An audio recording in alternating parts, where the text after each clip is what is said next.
भगवान श्री राम के दरबार में न्याय मांगता एक कुत्ता। जय श्री कृष्णा मित्रों, स्वागत है आप सभी का वेदांतिक दृष्टांत यूट्यूब चैनल पर। आज की कहानी बहुत ही ज्ञानवर्धक है और बहुत ही महत्वपूर्ण है।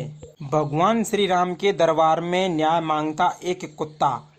और यह इस कहानी के माध्यम से हम आपको बताएंगे कि कुत्ते को भगवान श्री राम ने किस प्रकार न्याय दिया और किस बात को लेकर कुत्ता न्याय मांगने गया था। और मित्रों, आज की इस कहानी को आप अपनी औलाद को जरूर सुनाइएगा। मित्रों, यह कहानी रामायण काल की है। रामायण काल किसे कहते हैं, मतलब 5000 वर्ष पहले की जो बात होती है उसे रामायण काल कहा जाता है। मित्रों, आप सभी से निवेदन है कि कहानी में अंत तक जरूर बने रहें। यह कहानी आपको बहुत ही महत्वपूर्ण ज्ञान देकर जाएगी। एक समय की बात है जब भगवान श्री राम अपने राज्य दरबार में लोगों की समस्याओं को सुलझा रहे थे। उनके राज्य में जो भी लोग दुखी थे, उनके दुखी होने की जो भी समस्या थी उसका हल कर रहे थे। उसी बीच महल के बाहर से एक कुत्ते की रोने की आवाज़ आती है। मित्रों, जब भगवान श्री राम को कुत्ते के रोने की आवाज़ सुनाई देती है तो भगवान श्री राम अपने दरबार में से एक सेनापति को बाहर देखने के लिए भेजते हैं कि सेनापति जाओ और बाहर देख कर आओ कि कौन है और जो हमारे दरबार के बाहर रो रहा है। मित्रों, भगवान श्री राम के द्वारा भेजा गया वह सेनापति देखने के लिए जब बाहर जाता है तो उसे कुछ भी दिखाई नहीं देता है और उस आवाज़ का आना भी बंद हो जाता है। उसके बाद में भगवान श्री राम के द्वारा भेजा गया वह सेनापति पुनः महलों के अंदर चला जाता है और वहाँ पर जाकर कहता है कि हे भगवान, हे महाराज, हम बाहर जाकर आए थे परंतु हमें बाहर कुछ भी दिखाई नहीं दिया। मित्रों, उस दिन की सभा खत्म हो जाती है और जब दूसरा दिन होता है तो दूसरे दिन भगवान श्री राम अपने महलों में दरबार में बैठे हुए थे। तो उस समय वापस फिर से एक कुत्ते के रोने की आवाज़ आती है और फिर से भगवान श्री राम उसी सेनापति को बाहर भेजते हैं। सेनापति से कहा, सेनापति, आज वापस मुझे फिर से एक कुत्ते के रोने की आवाज़ आ रही है। जरा तुम बाहर जाकर देख कर के आओ कि यह रो कौन रहा है और पता करके आओ कि आखिर इस कुत्ते को समस्या क्या है। मित्रों, जब आज सेनापति महलों के बाहर जाता है तो उसे महलों के बाहर एक कुत्ता दिखाई देता है और वह कुत्ता सेनापति को देखकर डर जाता है और वहाँ से भाग जाता है। दोस्तों, उसके बाद जब तीसरे दिन की सभा होती है और जब तीसरे दिन की सभा हो रही होती है तब दोबारा भगवान श्री राम के महलों के आगे रोने लग गया। पुनः भगवान श्री राम की सभा के आगे एक कुत्ता रोने लग गया।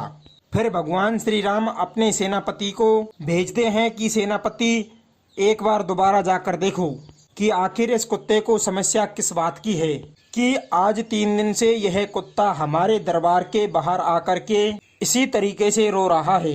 दोस्तों, उसके बाद सेनापति 3-4 सैनिकों के साथ बाहर देखने के लिए जाते हैं तो उस सेनापति को और उन 3-4 सैनिकों को वह कुत्ता दिखाई देता है। तो दोस्तों, वह सेनापति और सिपाही उस कुत्ते से कहते हैं कि हे कुत्ते, आखिर तुम्हें क्या समस्या है? तुम लगातार 3 दिन से इस भरे दरबार में महलों के बाहर आकर रोते हो, इसका कारण क्या है? मित्रों, वह कुत्ता उस सेनापति को सारी बातें बता देता है। वह सेनापति से कहता है कि हे सेनापति, मैं बहुत ही दुखी हूँ और दुखी मैं अपने कर्म से नहीं बल्कि मैं इस कुत्ते की योनि से दुखी हूँ। मित्रों, वह सेनापति उस कुत्ते की बात को अच्छी तरीके से नहीं समझ पाता है और सेनापति उस कुत्ते से कहता है कि तुम दुखी हो तो चलो दरबार के अंदर चलो और भगवान श्री राम से अपना दुख बताना, वो तुम्हारा दुख दूर कर देंगे। मित्रों, वह कुत्ता सेनापति से कहता है कि हे सेनापति, मैं इस दरबार के अंदर नहीं जा सकता क्योंकि मेरे बुरे कर्मों के कारण ही मुझे इस कुत्ते योनि में जन्म मिला है और मेरा कई स्थानों पर जाना निषेध माना गया है। मैं कभी भी मंदिर में नहीं जाता हूँ, मैं कभी भी किसी भी दरबार में नहीं जाता हूँ, सभा में नहीं जाता हूँ, मैं कभी भी शुभ और मांगलिक कार्यों में नहीं जाता हूँ। मित्रों, उसके बाद में वह कुत्ता सेनापति से कहता है कि हे सेनापति, आप ऐसा करो कि भगवान श्री राम को यहीं बाहर आने को बोलो। मित्रों, फिर वह सेनापति भगवान श्री राम के पास जाता है और वहां अंदर जाकर के भगवान श्री राम को कुत्ते की सारी बातें बताता है। उसके बाद में भगवान श्री राम स्वयं उस कुत्ते के पास में आते हैं। कुत्ते के पास में आकर उस कुत्ते से कहते हैं कि हे कुत्ते, आखिर तुम्हें क्या समस्या है? तुम 3 दिन से लगातार हमारे इस भरे दरबार के बाहर क्यों रो रहे हो? मित्रों, फिर वह कुत्ता भगवान श्री राम से कहता है कि हे भगवान, मैं बहुत दुखी हूँ। एक दिन की बात है, मैं एक जंगल में भोजन की तलाश कर रहा था और उसी बीच एक ऋषि उस जंगल में भोजन कर रहे थे और मैंने अपनी भूख के कारण उसके भोजन में से कुछ भोजन खाने का प्रयास किया, तो उन्होंने मुझे एक पत्थर मारकर मेरी एक टांग तोड़ दी। हे भगवान, हे प्रभु, मैं इसी बात का न्याय मांगने के लिए आपके पास आया हूँ, क्योंकि उस संत ने मुझे मारकर मुझे प्रताड़ित किया है, क्योंकि मैं ठहरा एक कुत्ता मंद बुद्धि का जानवर।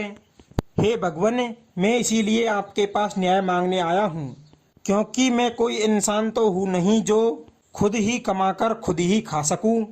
हे प्रभु, हमारी इस योनि के कारण, इस कुत्ते योनि के कारण हमें लोगों के भरोसे पर ही पलना पड़ता है। हे भगवान, अब तो आप ही मेरा कुछ न्याय कीजिए। मित्रों, उसके बाद में भगवान श्री राम उस संत को वहीं पर बुला लेते हैं और संत के आने के बाद में संत से कहते हैं, क्यों भाई संत, तुमने आखिर इस कुत्ते की टांग क्यों तोड़ दी है? क्या तुम्हें पता नहीं कि तुम तो एक मनुष्य हो और यह भला एक कुत्ता है?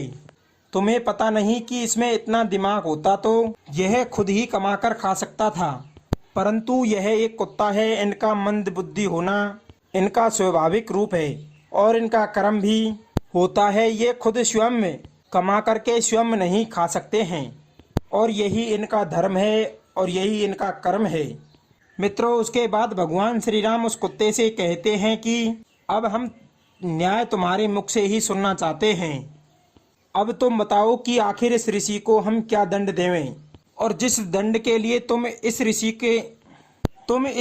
के लिए जो भी दंड बोलोगे वही दंड इस ऋषि को दिया जाएगा।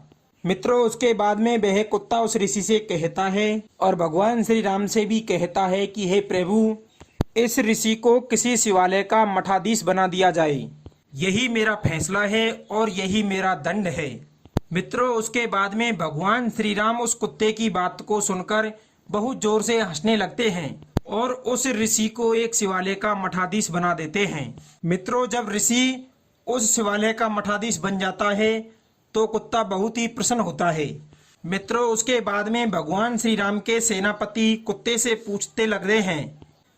पूछते हैं, क्यों रे भाई कुत्ते, आखिर इस ऋषि ने तुम्हारी टांग तोड़ी थी और तुमने इस ऋषि को एक शिवालय का मठाधीश बना दिया। ये तो तुमने उसे दंड देने के बजाय उसके ऊपर बहुत बड़ा परोपकार किया है, क्योंकि मठाधीश बनने के बाद में उसका भाग्य ही बदल गया। मित्रों, वह कुत्ता फिर उस सेनापति से कहता है, हे सेनापति, मैंने उसके ऊपर कोई परोपकार नहीं किया है, बल्कि मैंने उसे बहुत बड़ा दंड ही दिया है, क्योंकि हमें जिस वजह से इस कुत्ते योनि में जन्म मिला है, ठीक उसी प्रकार उस ऋषि को भी कुत्ते योनि में जन्म मिलेगा, क्योंकि उस ऋषि के अंदर घमंड, लालच, ईर्ष्या और कपट तीनों चारों चीज कूट कूट कर भरी पड़ी है।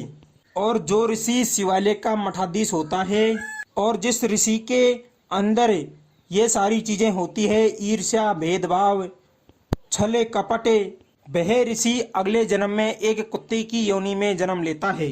तो मित्रों, भगवान श्री राम इस प्रकार उस कुत्ते का न्याय कर देते हैं। मित्रों, कहानी कैसी लगी? अच्छी लगी हो तो कमेंट में जरूर बताना। मिलते हैं अगली ज्ञानवर्धक कहानी में। आप सभी का बहुत बहुत धन्यवाद। जय श्री कृष्ण।